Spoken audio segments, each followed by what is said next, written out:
नमस्कार दोस्तों, मैं दीपक यादव, राजस्थान पुलिस। आज के इस वीडियो में मैं आपको बताऊंगा कि मैंने एशियल सर्जरी के लिए कौन सा ग्राफ्ट डलवाया था और उसकी साइज क्या थी।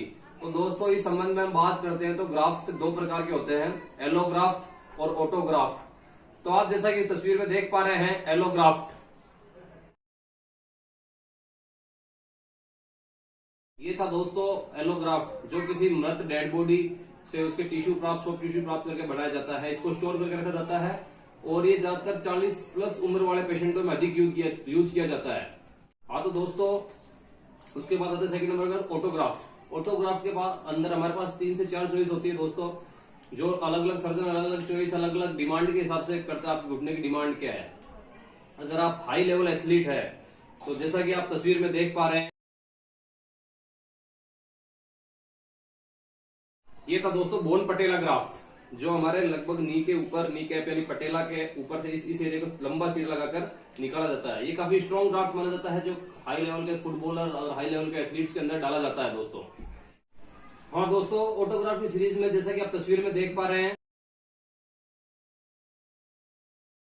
ऑटोग्राफ की सीरीज में हमारा दूसरा ग्राफ्ट होता है दोस्तों पेरोनियस लॉन्गस, जो हमारे पैर के बाहरी तरफ से यहाँ से सिरा लगाकर यहाँ से दो ग्राफ्ट होते हैं, पेरोनियस लॉन्गस और पेरोनियस ब्रेविस। पेरोनियस ब्रेविस के अंदर थोड़ी फैट की मात्रा होती है, इसलिए बहुत नहीं जाता है। पेरोनियस लॉन्गस तो यहाँ तक का लंबा ग्राफ्ट लिया जाता है, उसको फोल्ड करके आपके एशियल के रूप में लिया जाता है। हाँ दोस्तों, ऑटोग्राफ की सीरीज में जैसा कि आप तस्वीर में देख पा रहे हैं, हमारा तीसरा ग्राफ्ट होता है दोस्तों हैमस्ट्रिंग टेंडन, जिसके अंदर 2 टेंडन होते हैं, सेमी टेंडनोसिस और ग्रेसिलिस। कुछ डॉक्टर एक ही टेंडन लेते हैं, कुछ डॉक्टर 2 टेंडन लेते हैं। तो इस प्रकार से दोस्तों ये हमारे 3 ग्राफ्ट ऑटोग्राफ्ट हो गए, 1 ग्राफ्ट एलोग्राफ्ट हो गया।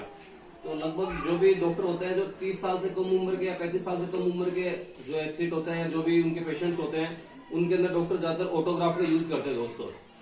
और 40 प्लस उम्र वाले बंदों के लिए डॉक्टर एलोग्राफ्ट का यूज करते हैं।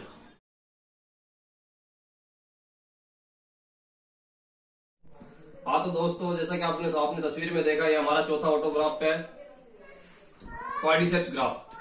दोस्तों बहुत ही कम डॉक्टर इस क्वाड्रिसेप्स ग्राफ्ट यूज में लेते हैं। अगर पेशेंट के पास दोनों तीनों ग्राफ्ट नहीं बचते तो क्वाड्रिसेप्स ग्राफ्ट यूज में लेते हैं। इसका बेनिफिट ये है कि बहुत स्ट्रॉन्ग ग्राफ्ट होता है, लेकिन इसका माइनस पॉइंट ये है कि हमारी कोऑर्डिनेट्स वीकनेस हो जाती है, क्योंकि सर्जरी के बाद वैसे ही हमारी कोऑर्डिनेट्स वीक होती है, उसके बाद और अगर ग्राफ्ट मिले तो और वीक हो जाती है। इसलिए क्वाड्रिसेप्स ग्राफ्ट बहुत कम डॉक्टर प्रेफर करते हैं। बहुत ही मुश्किल परिस्थिति में क्वाड्रिसेप्स ग्राफ्ट लिया जाता है दोस्तों मैंने भी मेरे सर्जन से जब इन्होंने मेरे सर्जरी की बात हुई तो मैंने बात की, सर आप मेरा कौन सा ग्राफ्ट डालोगे, ये डालोगे। उन्होंने उस टाइम बोला कि वो मैं मेरी उपयोगिता के आधार पे या मैं मेरे डिसीजन के आधार पे देखूंगा।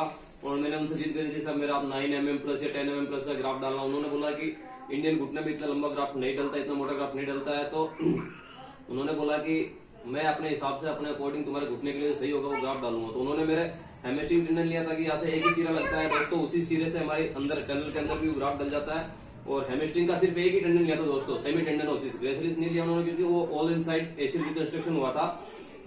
उसके अंदर मेरे ग्राफ्ट की लगभग जो लेंथ निकलती है इसकी 28 सेंटीमीटर निकलती है। तो उसको 2 या 3 बार उन्होंने फोल्ड किया था। फोल्ड करने के बाद ऑल इनसाइड एशियल रिकंस्ट्रक्शन होता है। इसके अंदर लगभग मेरे 8.5 mm का लगभग मेरी ग्राफ्ट साइज आई थी दोस्तों। तो 8.5 से 8.5, 9, 9.5 तक बहुत ही बेस्ट ग्राफ्ट साइज मानी जाती है दोस्तों। हाँ तो दोस्तों, हर ग्राफ्ट के अपने फायदे हैं तो अपने नुकसान भी है। जैसे कि हम बात करें बोन पटेला बोन ग्राफ्ट, तो ये इसका फायदा है कि स्ट्रॉन्ग काफी होता है, लेकिन इसका नुकसान ये है कि दोस्तों इसमें लंबा सिर लगता है। इसके बाद आपको एंटीरियर नी पेन डेवलप होने के चांसेस रहते हैं। दूसरे नंबर का ग्राफ्ट हो गया दोस्तों पेरोनियस लॉन्गस। पेरोनियस लॉन्गस भी काफी मजबूत ग्राफ्ट माना जाता है, पर दोस्तों इससे हमारे एंकल की स्टेबिलिटी में बाद में दिक्कत आने लग जाती है। थोड़ा एंकल ऐसा भारी तरफ ज्यादा खुलने लग जाता है। तीसरा ग्राफ्ट हो गया हैमस्ट्रिंग टेंडन। तो हैमस्ट्रिंग टेंडन की वजह से हमारे बेनिफिट ये है कि हमारे एक ही जगह सिरा लगता है और आराम से काम हो जाता है, लेकिन इसका नुकसान ये है कि हमारे पीछे की तरफ स्टेबिलिटी खत्म हो जाती है और हैमस्ट्रिंग में हमें थोड़ा पेन महसूस होता रहता है दोस्तों। चौथा ग्राफ्ट दोस्तों एलोग्राफ्ट के अंदर हमें दोस्तों दिक्कत ये हो सकती है कि वो हमारी बॉडी के साथ सही रिएक्ट न करें और हमारी बॉडी में इन्फेक्शन हो जाओ। तो इस प्रकार से इसके फायदे भी है तो नुकसान भी है। अलग अलग ग्राफ्ट के अलग अलग फायदे, अलग अलग नुकसान है दोस्तों।